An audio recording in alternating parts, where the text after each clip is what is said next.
Welcome back, guys. JC here. Seems like everyone has their own version of how to make antennas, so here's mine. Before we start, let me explain. There are a few different types. You have a clover leaf with 3 leaves, if you want to call it, 3 blades. And then you have a Skew Planar, which is 4. Most people put a clover leaf on their transmitter or on their multi-rotor, and then they use a Skew Planar on their receiver. In this video, I will be making a Skew Planar just because I need some more. I ran out. I have enough clover leaves. You can't go crazy with it. I made this just as an experiment. It looks really cool, but the performance sucks. Like, these things are junk. There are other designs, I guess you could call it that. Something like this, or even this one. I may make a video on showing you how to use these. These do perform well. I especially love this one. But we'll see how you guys like this video. So first you want to get some copper wire. I get this off of Amazon. It is 0.8 millimeter. You can probably get off of eBay too. And you need a digital caliper. I'm going to straighten the wire out as much as I possibly can. Now the measurements for cutting the wire, everyone seems to have a different opinion on this, but I believe the consensus is 52.93, and that's what I've always used, and it works for me. So we're going to use that one. Now I do have to explain that this is the measurement for exactly 5.8 gigahertz, but chances are your video transmitter, you're not transmitting on exactly 5.8. Just for example, if we look at this box here, with your different channels you have different frequencies. So I mean, we see 5733, 5805, 5840, 5880. So theoretically, yes, you can get the correct measurements for those channels, for a specific channel you want to use. But the thing is, whenever you make these, we're human. Humans are not that accurate. We're not a machine. So what I do is, if you try to make it for 5800, it's not going to be exactly 5800. It's going to be a little bit higher or a little bit lower, and you never know which one it is. So instead of shooting for a specific channel, I shoot for 5800, and it's going to work either way. Hell, when you buy store-bought antennas, they're all made for 5800, and they work on every channel. So you just gotta get close enough. Alright, so with this set, I'm going to butt up this end to the other end of my caliper, and then butt up my wire cutters to this end and make my cut. Now you may think that the way I just did it is going to be a little bit short, but it's not. Matter of fact, it's usually a little too long. So yeah, we see here it won't even fit inside, because when you make that cut, it leaves this little jagged edge on the end, and it's like 0.5 millimeter long. So I'm just going to barely cut that off. Now if I retry, perfect. I've already made 3 more, so there's my 4th, and now we need to make a shape that looks like this. To get this, the next measurements we need is these shorter legs are supposed to be 13.23 millimeters. This long end is 26.47. And I'm going to explain one thing the best I can that no one else seems to explain in their videos on how to do this. And it's kind of a pet peeve of mine. Okay, so like I said, the next measurement is 13.23, but if you take this and butt it up, and then take some pliers or something and butt it up, and then you make your bend, the bend is actually going to be longer than this actual measurement, or than the 13.23 measurement. Okay, so I grab the wire. I'm going to make a 90-degree bend, just like that. Now this should help explain what I was trying to talk about.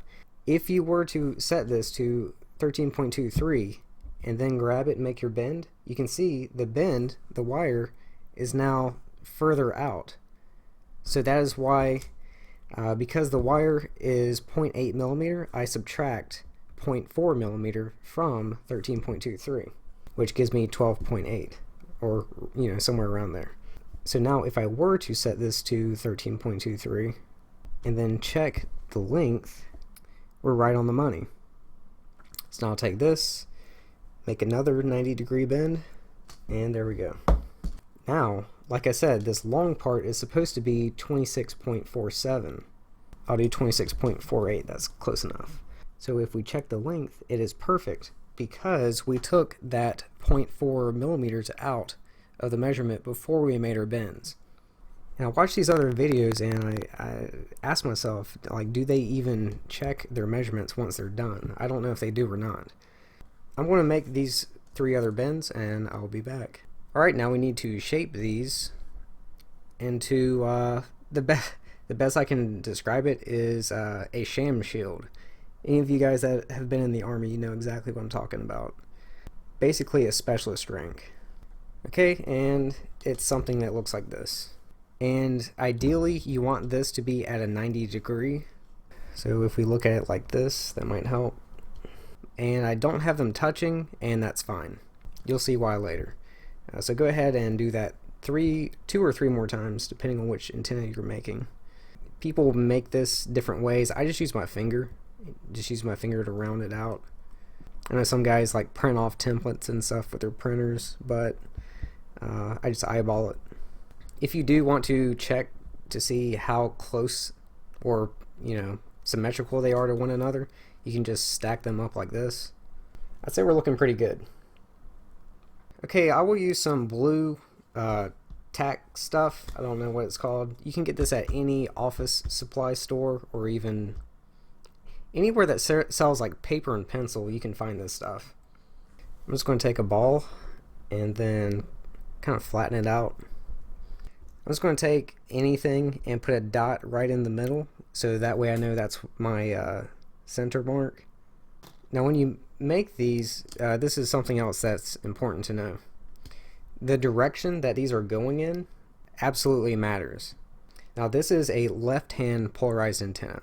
I make left-hand polarized antennas because everyone I fly with uses right-hand polarized. That way they won't interfere with each other as much. Now you can still pick up video from, you know, if you have a left-hand antenna on a video transmitter and a right hand on your receiver, you can still get video, but it's not as bad. But whatever you have, like you want to match left hand with left hand or right hand with right hand on the video transmitter and receiver. So because I use left-hand polarized antennas on my receiver and transmitters, I will be making this in left hand. But if you want right hand, it's going to be exactly the same, just instead of them going this way, they'll be going this way. Also, I forgot to mention, you want this to be at a 45-degree angle, or at least the best you can get to it. I know this one's kind of off, that's not really a 45. Now I'm sticking these in at a 45-degree angle, and the bottom part, I don't care if that lines up or touches that circle that I made in the middle. I just care that the top part is hovering over the circle in the middle. Okay, once you have everything nice and symmetrical, and you can view it from the top to see how symmetrical it is, get ready to solder. And you want to solder the tops together. Do not solder the top to the bottom. They have to be separated. And this can be a bit of a pain in the ass, because the solder doesn't want to stick to this copper wire. Okay, once you get that done, you can pull it off. Like I said, view it from the top, and you can see how symmetrical it is. Carefully pull this off without bending the wires too much. Okay, and that leaves us with this. Now I'm going to take some RG316 coax cable and cut some off. I can't tell you exactly how far down to cut. I just eyeball it after doing it for so long. I'm going to say right about here. Now I'm going to trim some of this back to expose the white part, or the white jacket underneath, but you don't want to cut all of this off because we're going to be soldering to this. If you have any single strands, make sure you get all of them, because you can't let this shielding wire touch the signal wire once we get there. And the thing is, it would be easier to cut this way back. That way, once we solder the top part of this to the signal wire and the bottom part of this to the shielding wire, like you can't have the solder touching one another. So yes, trimming this back would make it easier, but the more signal wire you have exposed, the more it's going to, I guess, radiate, and you're going to lose performance. So like I said, we want the least amount of signal wire exposed, but without making our lives difficult. Now I've trimmed the white part down, exposing the signal wire, just the tip of it. So I'm going to stick this in my helping hand, and I will tin the shielding wires and the signal wire. Now take this, and you may need to rearrange these bottom legs to where they're not so close to the top part of the wire. Okay, that's giving me something like this. Now I'm going to tin the tips. Now with the 316 coax cable in my helping hands, I'm going to place this bud on top and first solder these bottom legs to the shielding wire. You may have to add a little bit more solder, and that's fine. Okay, and that's going to give me this. Now I want to solder the top to the signal wire.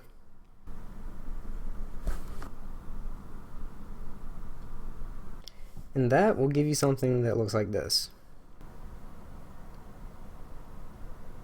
Now let's talk about the bottom part. So you want to get your SMA connectors. You can use straight or 90-degree like this, and they're going to come with a pin. And if you use the 90-degree ones, it's going to come with this piece that screws into the back, as well as a white piece like this that goes in first. And that white piece is what presses the signal wire up against the signal pin on the inside. Now I will be using the 90-degree because this is going to be one of my receiver antennas, but you can use a straight one. Now there's not that much difference. I'll explain the difference once we get there. So if you use the straight ones, what I do is I just place this right on top and line it up to where the hex part stops, and then I place my razor blade right here, and that tells me how far to cut. For the 90 degrees, I'm going to do the same thing. Now instead of trimming this back, what I'm going to do first is actually just pull it back. By the way, if you are going to use the crimping sleeve that also comes with these connectors, then you might want to place it on first before you pull this back. I'm not going to use these, I just solder my wires. Also, if you want to use heat shrink, then place it on first, but I don't use heat shrink either. Now you want to cut the white jacket. The depth that these pins are, I know how deep these are, so I know where to cut it. What I would recommend doing is just cutting a little bit, like a little more and more back until you can place it in and all the way. You know what I'm saying? And I should have mentioned that's if you're using the straight connector. If you use the 90-degree, it already has a pin on the inside. So at this point, if you are using the straight connector, just take your signal wire and place it inside of this pin, and then you can actually add a little bit of solder to this little hole right here, and that will keep it on. Now for the 90-degree guys, you are just going to slide this in and look on the back side and make sure that the signal wire is touching the middle pin, but it's not touching the outside of the housing. Now before you put the white cap in and screw that down finally, what you want to do is I'm going to solder this on. So push the shielding wires back up, and then take note at how much is overlapping. Then I'm going to pull this off and just trim that up. Then push this back on, and now solder away. And just keep rotating it. Once you have it soldered all the way around, I'm just going to kind of reheat the solder and smooth it out, which gives me something that looks like this. If you use the straight connector, you are now done. If you use the 90-degree, then I would wait for it to cool off. I've already let mine cool off, so I'm going to place this little white cap on the inside. Make sure it's flat. Then take the end, or the end cap, and screw it on. And there we go. So sorry for a long video, but it was a lot to cover. But by the time you finish it, you should have something that looks like this. Because this is a receiver antenna, it's not going to get damaged, so I'm just going to leave it just like that.